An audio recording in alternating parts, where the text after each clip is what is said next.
This is the Aftermarket Radio Network.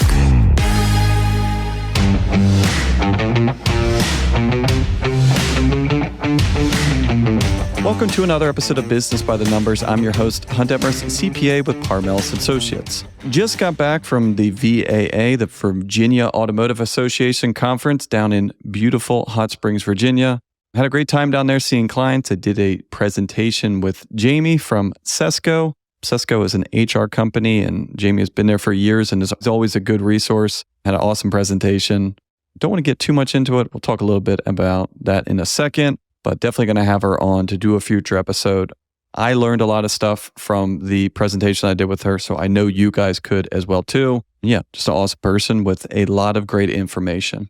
One of the great questions that I actually got down there after the presentation all had to do with the wealth tax. There have been a lot of talks about this. It's been in the news. I think that there is probably a bill in Congress. It seems like there's been at least one presented there for the last couple of years. If I had heard anything about it, thought anything, and if there's anything that I could do to kind of give guidance on how to avoid that. And not to bury the lead on this here is, hey, I don't really think there's a whole lot of chance that this is really going to pass as it's currently done. And we'll talk about why. And then also perfect timing from last week, because I told you guys I would give you a teaser on, hey, what are some of those tricks that some of the wealthy and ultra wealthy use? And one of these specific tactics is the whole reason of why they're trying to go after it with the wealth tax. But that is exactly what we're going to talk about this week. Before we get into that, I just want to stop and say thank you to you and the rest of our dedicated listeners. Just a reminder, if you have anything that you would like answered on the show or just have a question for me or an idea for a future episode, please shoot me an email at podcast@parmelis.com.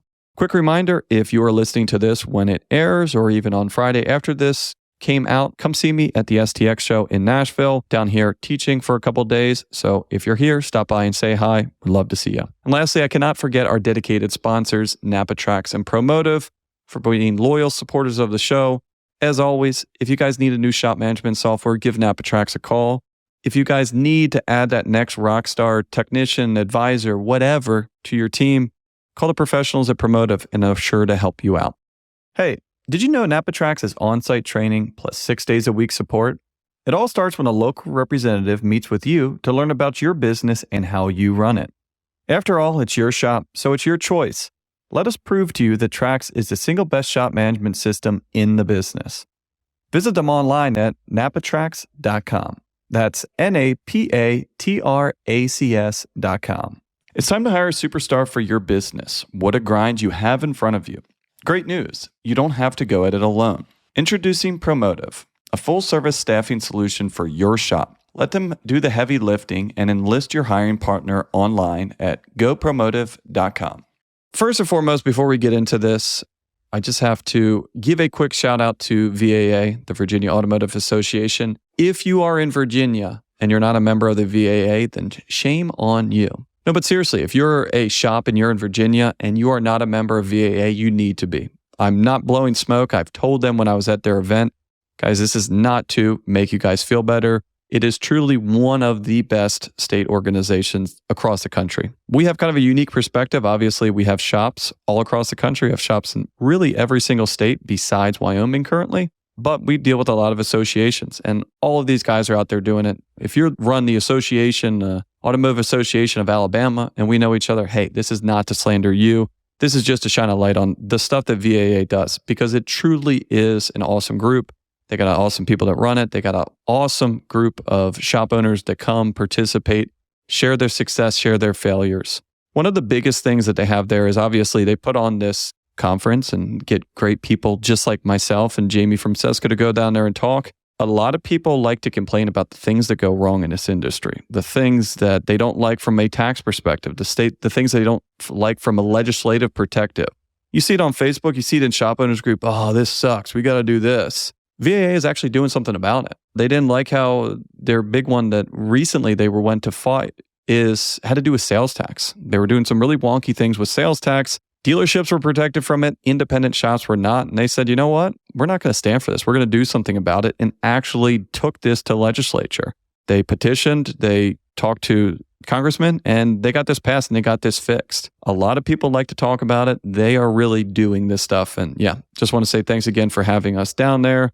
And also, if you guys have never been to Hot Springs, Virginia, it's beautiful. I mean, I'm 5 hours away, so it was a little bit of a drive for an overnight trip, essentially. I had kids and lacrosse and stuff like that. But hey, if you're a car guy, those roads outside of Hot Springs, Virginia, not a whole lot better. And I got home and still have my license and it didn't get stolen or my car impounded. You know what? I call that a successful trip. Thanks again to VAA. And yeah, check them out if you're in Virginia.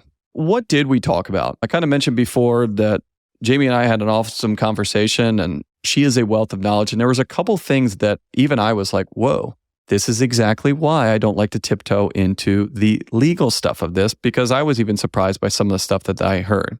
Now, obviously, Sesco deals with a lot of HR, employment law, all kinds of things like that. And if you're a member of Parmelis, if you're a client of ours, you also have access to Sesco as well. Sesco also works with a number of the coaching companies out there too. You might have access to Sesco and you might not even know it already. But these are my go-to people. A lot of times people come and they ask their accountant payroll-related questions. It makes sense. We deal with the payroll tax. We deal with the filings. We can help you with all of that.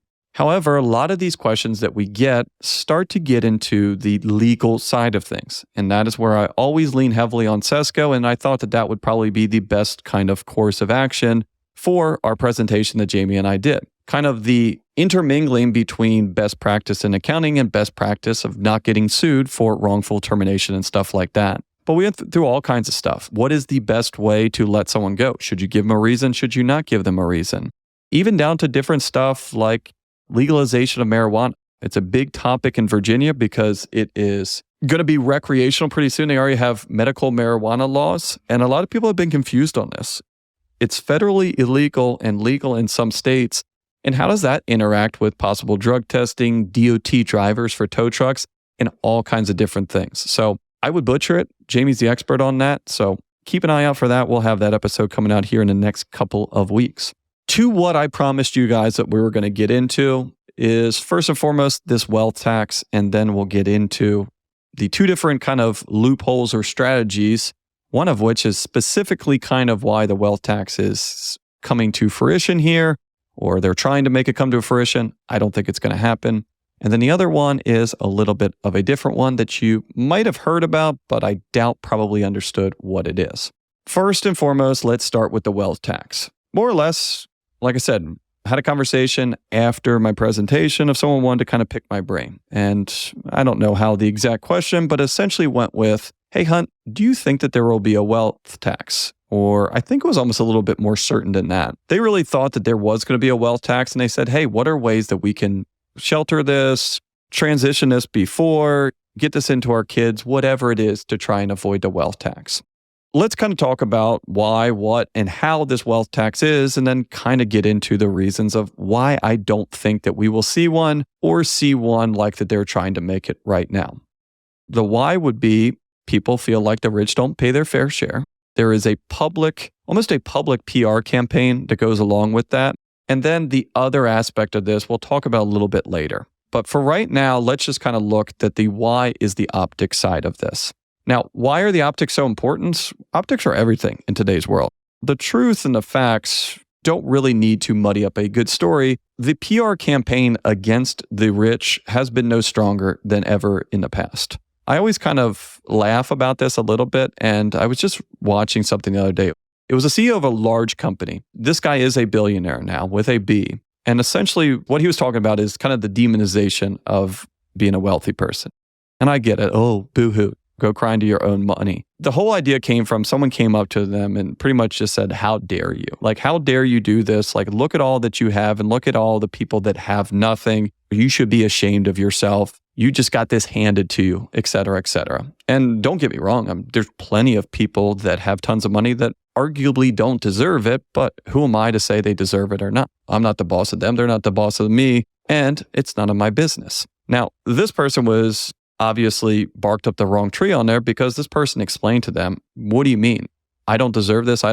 Didn't earn this. It couldn't be more wrong. He comes from a single mother. They're raised in public housing. They had no money. He was broke. He came from nothing, ended up getting into investment banking, paid for himself to go to school, night school on this. I mean, really a true American dream. And the guy is now a billionaire. He said, I was not given anything. Every single thing that I have is because I created it. How many jobs have I created over the year? How many millionaires have I created over the year? How many employees have I put through college, grad school, kids, everything like that? And really, if you look in today's market, billionaires in most circles are not regarded. It's kind of looked at as, ugh, can you believe that? It's disgusting. Which is kind of strange because the reason that America is what America is right now is because of billionaires before there was even billionaires.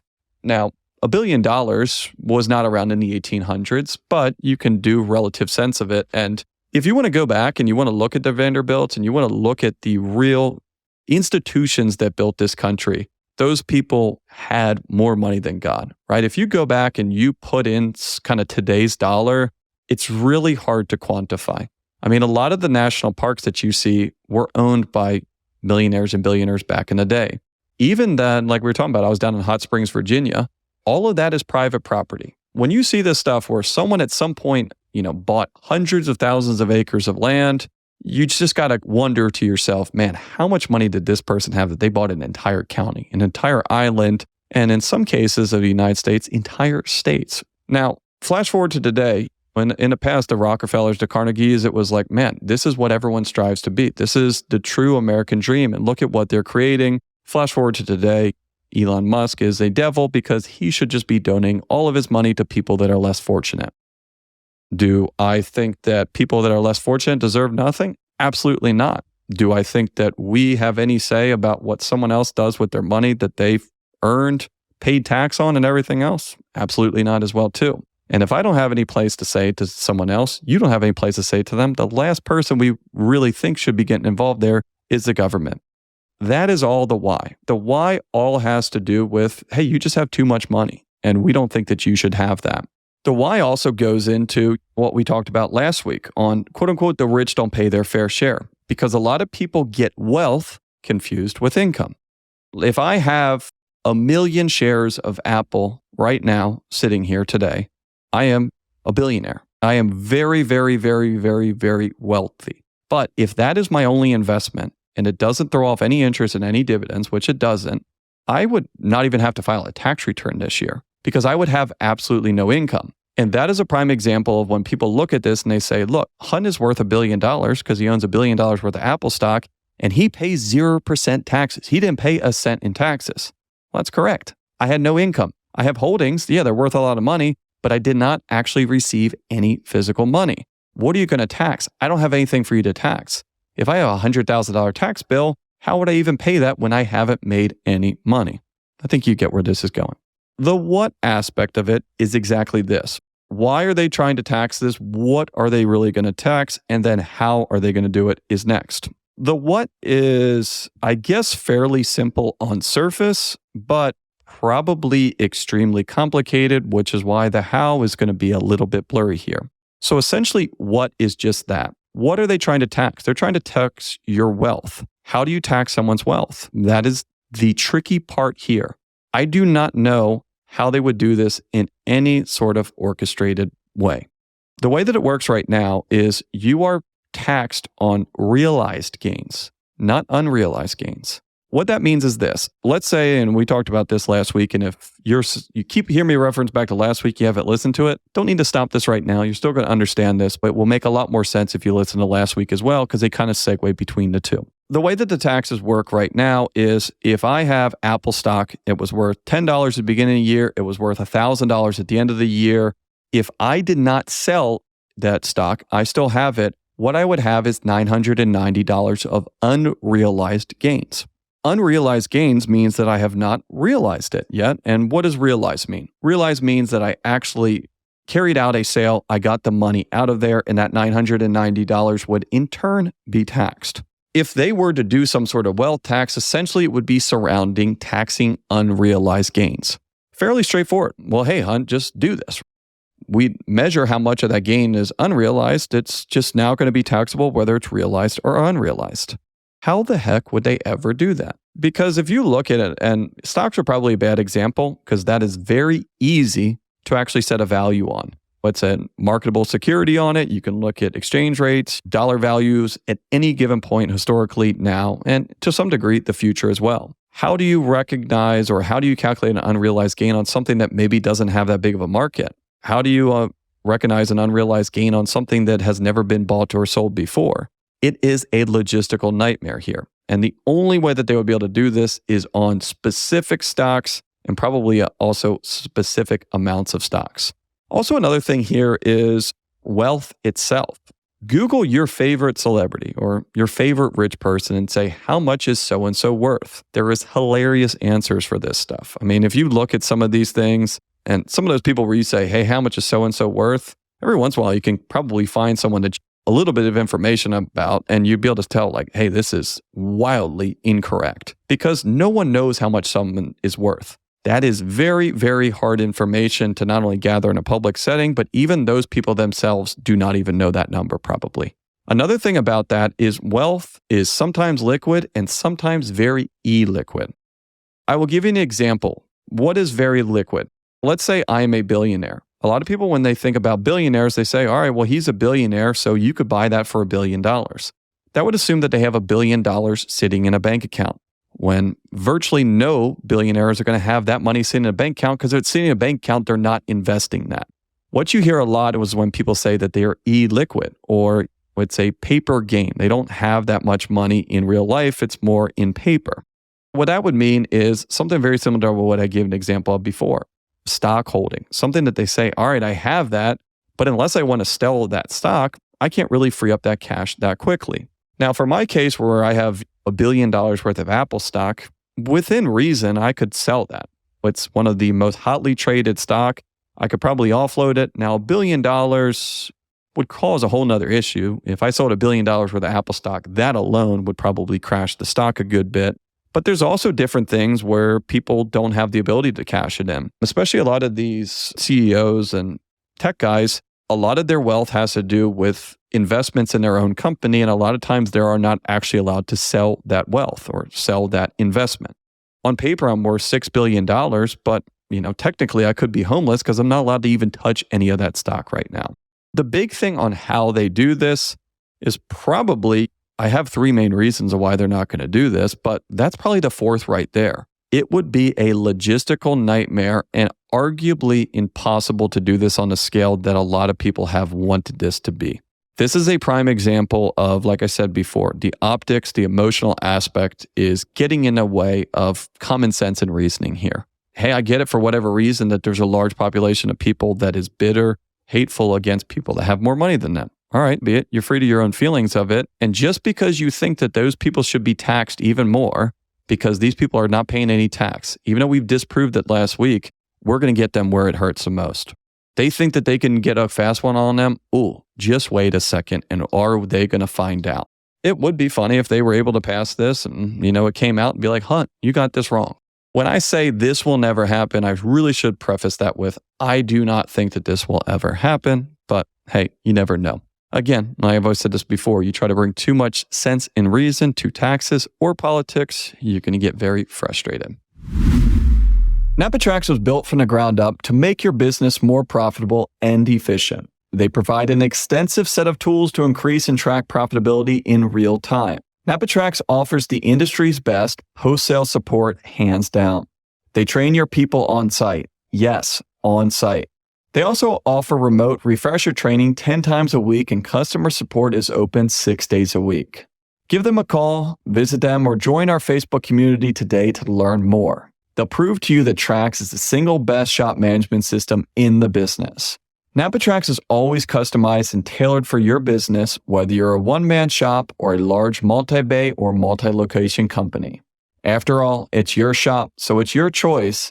Visit us on the web at napatrax.com. That's NAPATRACS.com. Is your recruitment process draining your valuable time and resources? What if there was a partner who could take your recruitment efforts off your plate?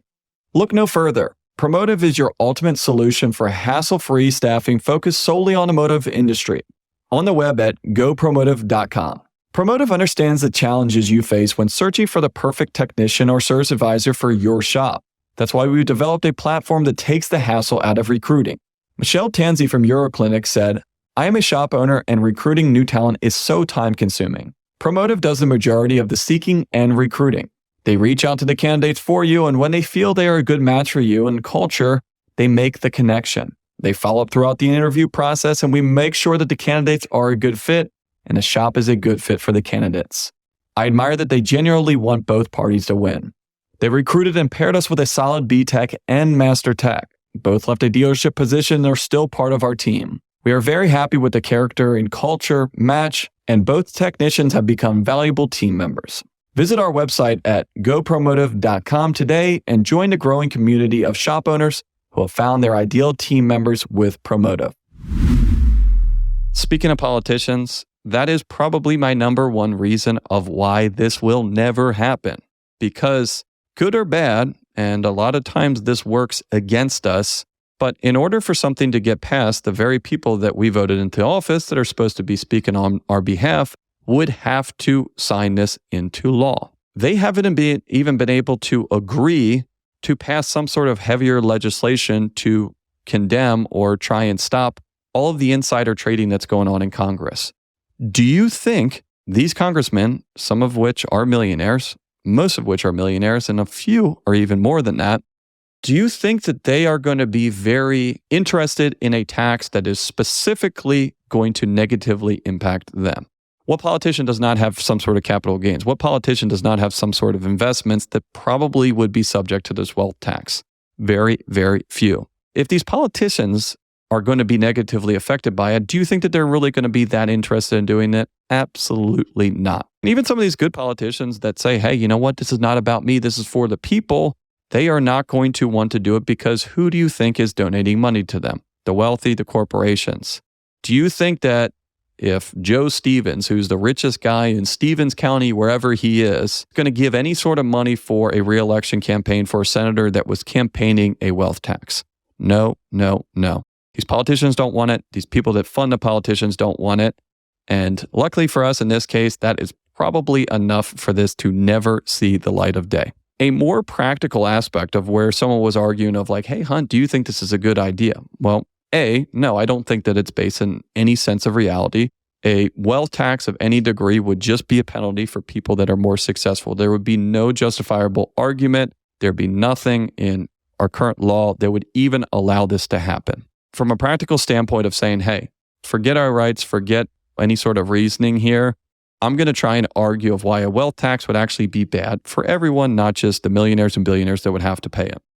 The first thing and the biggest thing on this, and I really have two, is the market itself. This would be bad for the market. The market is created because of unrealized gains. If there was realized gains, the market would probably free fall and could forever be changed beyond repair. The reason I say that is this. So let's use that example before. If I have a stock at the beginning of the year that's worth $100, and at the end of the year it's worth $1 million, but I did not sell it, I did not pay any tax. There is an incentive to hold on to your investments. You are not getting taxed on that appreciation. You are incentivized to hang on to this because you're like, hey, I don't need this money. I'm going to save this. I'm going to let this roll forward. I'm going to just keep them having this investment. I believe in this company. I believe in what they're building. And maybe in 10, 20, 30, 40 years, I will cash out and I can use this to retire off of. Now, obviously, if you were to sell that at the end of the year, you're going to have a ton of money, a ton of gain, and a ton of tax. Now, if you were given those two alternatives, it makes perfect sense. Well, I don't want to pay the tax on that. I hear this all the time. Well, hon, I don't want to pay the tax on that. What can I do? Hey, it's fairly easy for stocks. Just don't sell it. Hey, you don't want to pay tax on that? All right, hang on to it. Save it for next year. If you don't want to pay tax next year, hang on to it and keep it for the following year. You control your destiny with stocks. You get to decide when you recognize that gain, and it's the same time when you actually get money out of that investment. Now, if they were to do some sort of wealth tax or they were to start tax unrealized gains, why the heck would anyone ever keep a stock through the end of the year? If it was worth $1,000 at the beginning, $1 million at the end of the year, I know I'm going to be paying a ton of tax on that gain. Why would I ever keep it? I'm not incentivized to hold this to the next year. I'm getting taxed on this whether I cash out or not. I might as well cash it out so I can at least have this money that I paid tax on, and I'm probably going to need some of this money in order to pay this tax bill. There is the crux of the issue right here. If I say, all right, I'm going to use the last $1,000 that I have right now, and I'm going to hit a home run on a stock this year, and is now worth $1 million. Current tax rates on it, that's probably going to cost me $250,000 if they were to apply the same tax rates to unrealized gains. How am I supposed to pay a $250,000 tax bill when I have zero money? It's not physically possible. People would be forced to sell stocks just to pay the tax bill, even if they wanted to hang on to the stocks. And if you got to a situation where it was stock options or restricted shares of stocks, you can aim to a more nightmare situation where someone's about to get a major tax bill and they're going to have no way of ever paying it. Hey, Hunt, your restricted stock options, appreciated this much and we want this much in taxes. Well, what the heck am I supposed to do here, guys? Because you want $100,000 on gains that I've supposedly recognized here for tax purposes. I have not received any cash. How am I ever going to pay this tax bill? And this kind of goes into the last big reason why I'm not going to have it is exact situations like this. Inheriting situations on this. And this kind of went back to the whole issue of transferring a house to a loved one and getting a stepped up basis on why that is so important. So let's say that mom and dad had an investment account and maybe they borrowed some money on it or they used it to get a loan. You inherit it, still didn't cash any of this stuff out, but you pay this tax bill in unrealized gains. You would look at this and you're going to say, hey, I don't even want to inherit that investment because if I'm going to be taxed, and there's going to be a wealth tax on here for realized and unrealized gains, there's going to be situations where you could actually inherit something and it ended up costing you money. You're inheriting a hand grenade here. It is a ticking time bomb that you say, great, it's $1 million investment that has a loan attached to it and also another $600,000 of taxes to go along with it. If I get this quote unquote $1 million, by the time I sell all of it and pay off the loan, pay off the tax, I'm going to be negative $100,000. Yeah, I'm just not going to inherit it. Well, who is? It's such a strange situation that, like I said, good news is here, I don't think this will ever happen, but who knows? You might be surprised. Even though I do not think that the wealth tax is ever going to happen, and I think that the basis of the wealth tax is really probably based in jealousy and distaste for people that have too much money or what people feel like is too much money, there actually is one seemingly legitimate loophole here that they are trying to close. There's different ways that they can close this loophole, and they've already started to fight this a little bit on there. It's getting harder and do as well too, but it all has to do with how people leverage this exact phenomenon that we're talking about here before. Let's say that you are second, third, fourth generation, your great-great-grandfather invented the Q-tip, I don't know. But you're crazy, crazy wealthy, never really work on it, but you have all of these investments. You'd be in a prime situation of someone that says, hey, I have a ton of investments, but I don't necessarily have a lot of monthly cash flow coming in. How can I live off of these investments without having to pay tax and selling these investments? And this is what people do. There's, like I said, we're going to be talking about kind of two loopholes or two strategies. This first one we're going to be talking about now is something that you can do. Like I said, they're making this harder and harder, and it's usually for people that have a lot more in investment to do. But yeah, there's a possibility that some of you already do this to a certain extent, could in one point in your lifetime. The second one that we're going to talk about, I will say that no one will probably ever be able to use, but I promised you I would give you kind of some of these strategies, even for nothing else to show you, hey, they're out there, probably never can use it. The first one all has to do with never actually selling your stock, never realizing these gains and leaving these gains as unrealized. But like I said before, how do you live off of unrealized gains? Because the whole idea of unrealized means I haven't received any money. I get it, I'm not paying any tax, but I also can't pay my mortgage, can't pay for my new yacht payment with unrealized gains. If you're looking at a situation like we're talking about before, a trust fund kid that says, hey, I have investments, I want to live the high life on this, but I also don't want to just sell off my investments because after a number of years, I'm going to end up having no money because I don't have a job. My investments are my job. What people to do to avoid this is they actually borrow money against their investment. Their investments themselves are an asset, obviously, and to a certain extent, that's their own business. What they would do is they would go to a bank. I'm going to JP Morgan. I've got a $30 million stock portfolio, and it's a pretty easy proposition, or it was a lot easier in the past. If you got $30 million in stock, this is still a very easy conversation to have with virtually any bank out there. Now, you have 300,000, a million, probably a little bit harder. But I got $30 million in my portfolio, and I want to go out and I want to buy a boat, whatever it is. If I go out and I want to buy this boat, Yeah, I could get a loan on the boat too. But let's just say that I got a screaming deal. I got to pay cash for this boat. I have really two options here. I could go get a loan. I could sell some of my stock. So let's take a look at that. If I have $1 million in stock, I sell that. Best case scenario, I'm walking away with $800,000. $200,000, 20% of that is going to go to the government. So in order for me to get enough money to buy this boat, I probably have to sell $1.2 million, $1.3 million worth of stock in order to have that $1 million to give to the previous yacht owner. Not only is that going to cost me a couple $100,000 in taxes, what is that going to cost me in future earnings? If I sell those shares of that stock, it can't appreciate anymore. Over the lifetime of the stock market, average rate of return in stocks is right around 6 to 7%. So if I sell that now, I'm going to lose 6% next year, compound that, and yeah, it's going to cost me a fortune. I don't like paying tax. I don't like losing money on my investments. What is my other option? So my other option is I go to JP Morgan and say, hey guys, I have a $30 million asset that I don't owe any money on. It's owned free and clear. I would like a loan, and to guarantee my loan, I'm going to use my portfolio as collateral. JP Morgan says, all right, you want to borrow $1 million, you're worth $30 million. That still leaves us $29 million in equity. Yeah, of course, we'll do that deal. So what ends up happening is I go out, I get a loan, I got my $1 million.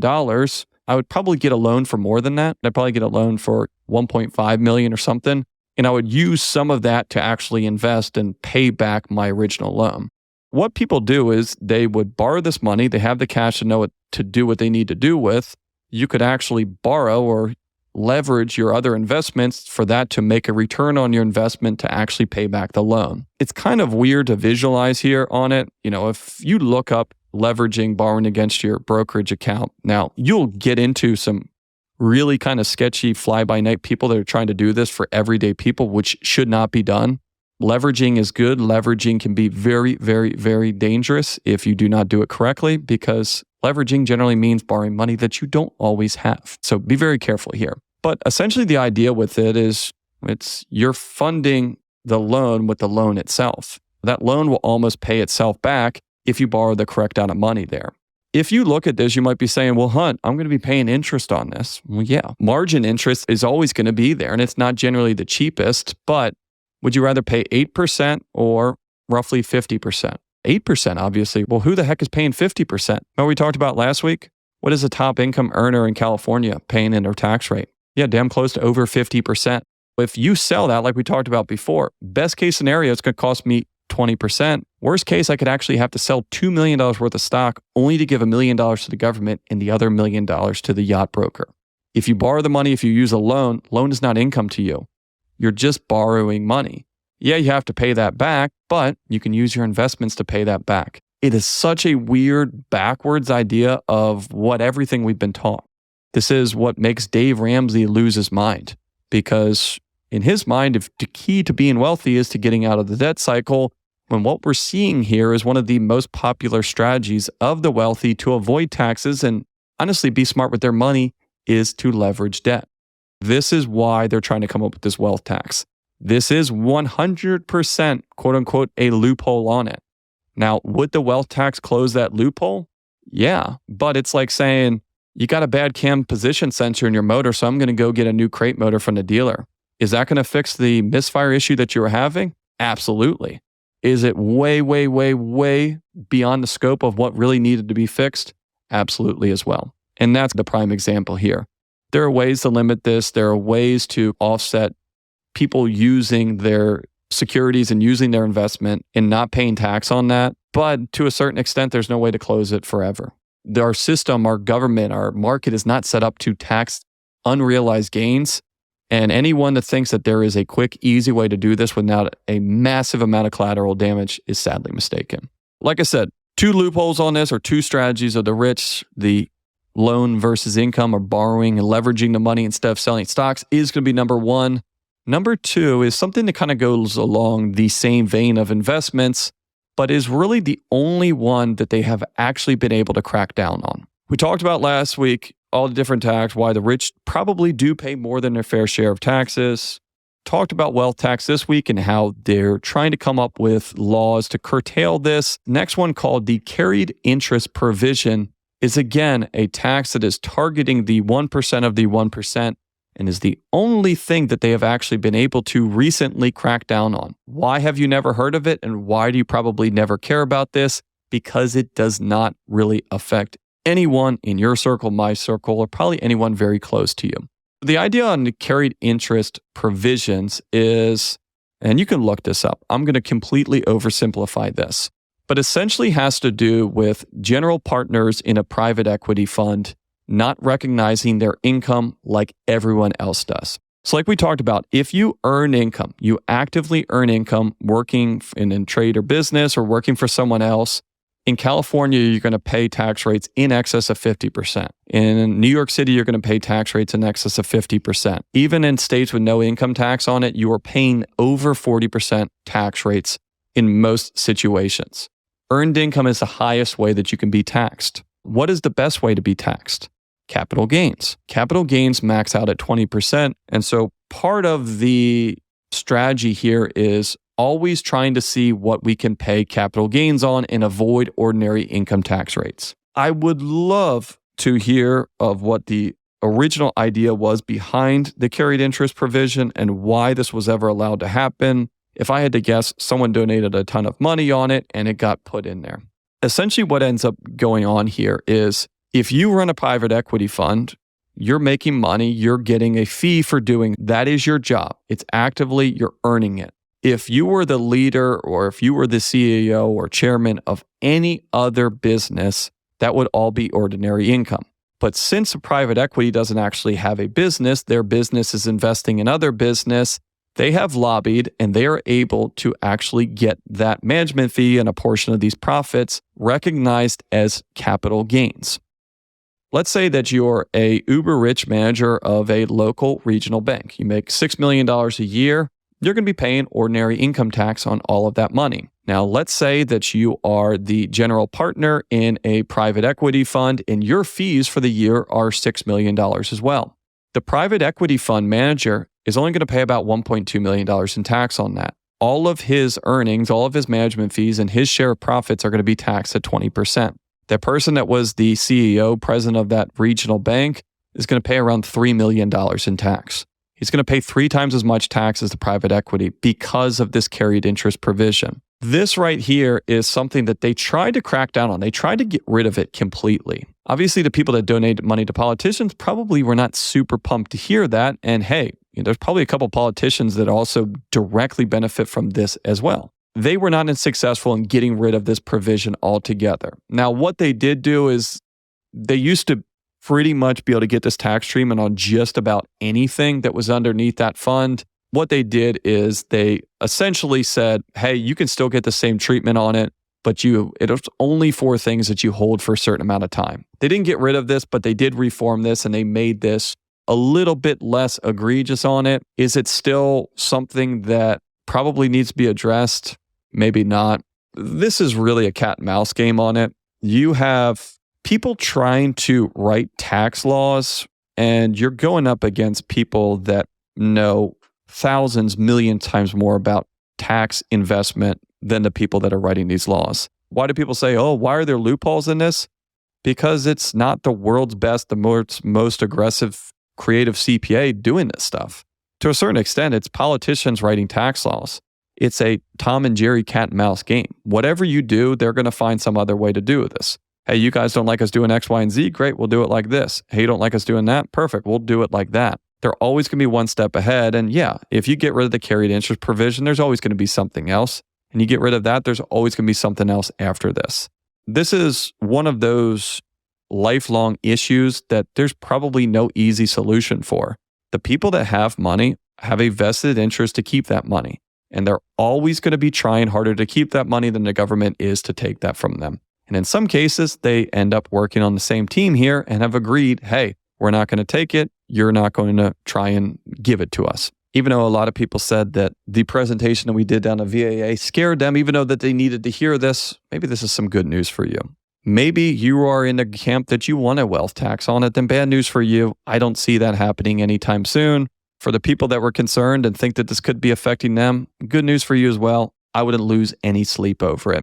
Too many forces to fight against this between the politicians that stand too much to gain, the people that donate to politicians that stand too much to lose. and then the overall market itself, and just the semantics of how you would actually ever do this probably means that we do not ever have to see this. But you know what? It was a good topic for this week, and I hope you enjoyed it. As always, please share this with friends. If you have any questions, ideas for a future episode, please shoot me an email at podcast@parmelis.com. Thanks again for listening on the Aftermarket Radio Network. You can find all shows on the aftermarketradionetwork.com and on your favorite podcast listening app. So thanks again for joining me on Business by the Numbers. Stay safe out there, and I will talk to you all next week.